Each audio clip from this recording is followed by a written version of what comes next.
Здравейте, приятели! Аз съм Чичо Митко, а това е канала на Чичо Митко.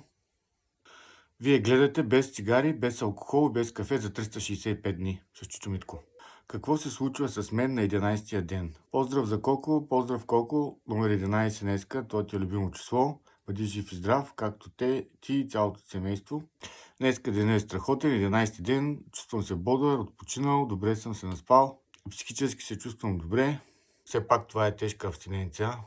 Не трябва да се подценява до 30-я ден. Е малко критично. Човек може да залитне в някаква посока, едва ли не. Сега, много от вас се чудят какво се пие, когато не се употребява алкохол и не се пие кафе. Ами вместо кафе се пие чайче нещо, водичка. В никакъв случай не пийте кола или напитки на Кока-кола, фанта и такива неща. Спрайтове и разни такива изкуствени. Основно пийте вода, много вода. Айран с доста сол. И примерно изцеден лимон с вода, с мед и лимон. Просто става много хубава лимонада домашна. Това е много добре за организма.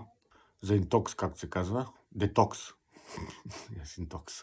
Практика съм го факт. Важен аспект, нали? В никакъв случай не пийте безалкохолна бира, защото в безалкохолната бира също има алкохол, не знам дали знаете.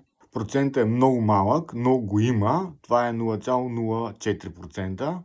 Един човек, който не е пил, пияч, който не е пил, го усеща след 10-20 ден, наистина. Познайте се с материала, в никакъв случай не пийте безалкохолна бира. Основно пийте вода, пийте много вода. Това е съвета на Чичо Митко. Благодаря ви много, информирам ви как стоят нещата, бъдете здрави, обичайте се, пазете здравето си, обичам ви аз и до следващия път. Благодаря ви много, че следите клипа до края.